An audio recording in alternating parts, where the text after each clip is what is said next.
In a single morning, 20,000 people showed up to work and learned their jobs were gone. Their retirement savings wiped out overnight. The stock they'd been told to hold on to, worthless. The company they worked for had just filed the largest bankruptcy in American history. And the men who did it, they were already gone.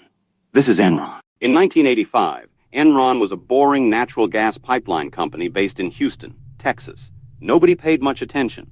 But then a man named Jeffrey Skilling arrived, and everything changed.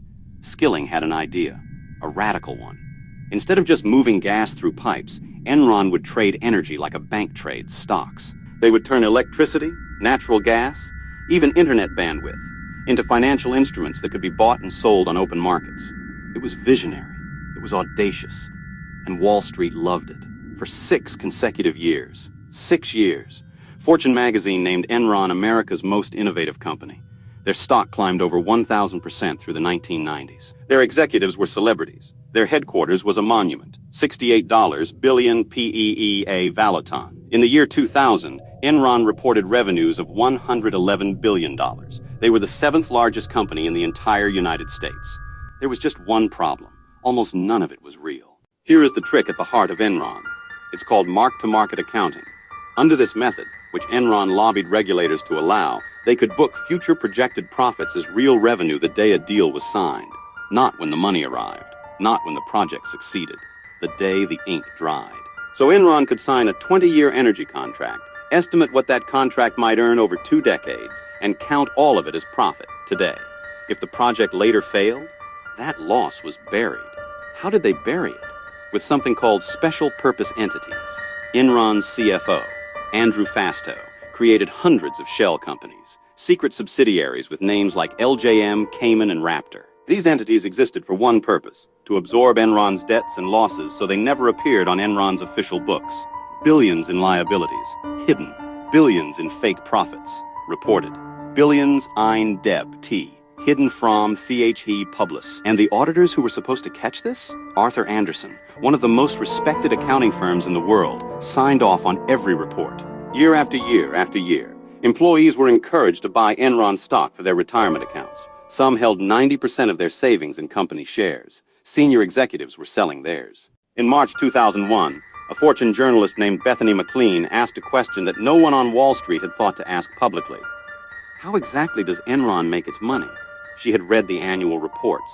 She had studied the filings. And the more she looked, the less she could understand. Enron's response was to call her editor and demand she be taken off the story. She wasn't.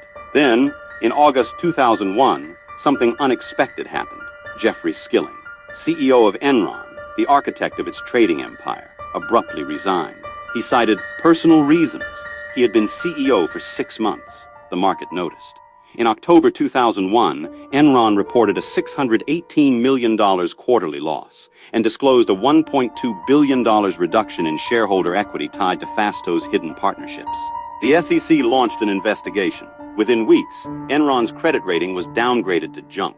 Stock price, $90 TO, 26 cents. By December, the stock had collapsed from $90 a share to 26 cents. Employees opened their retirement account statements and found nothing. 20,000 jobs, gone. $2 billion in employee pensions, erased. What followed was one of the largest criminal investigations in American history. Andrew Fastow, the CFO who built the shell company Maze, pleaded guilty to wire fraud and securities fraud. He cooperated with prosecutors and was sentenced to 6 years in prison. FASTOW, 6 years in prison. Jeffrey Skilling was convicted on 19 counts of fraud and conspiracy.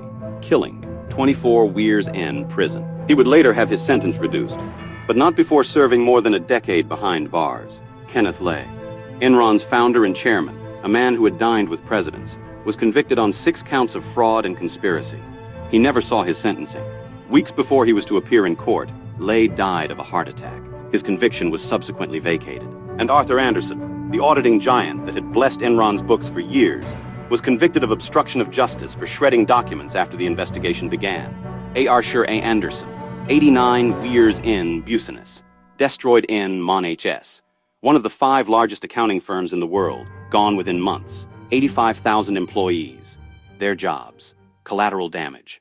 Enron didn't collapse because one person made a mistake. It collapsed because an entire system, executives, auditors, analysts, regulators, and Wall Street itself, looked at something that didn't add up and chose to believe it anyway.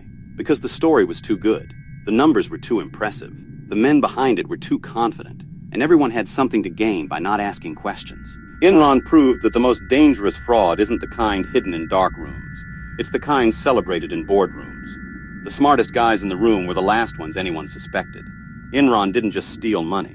It stole the retirements of people who worked their entire lives and trusted the system to protect them. And the uncomfortable truth is, the conditions that made Enron possible didn't disappear when the building went dark.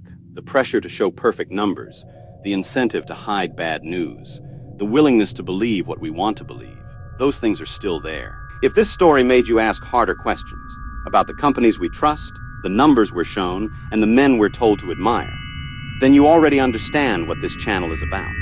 Subscribe to Scandalous Wealth. Because somewhere, another corporate empire is already being built, and somewhere inside it, the next scandal has already begun.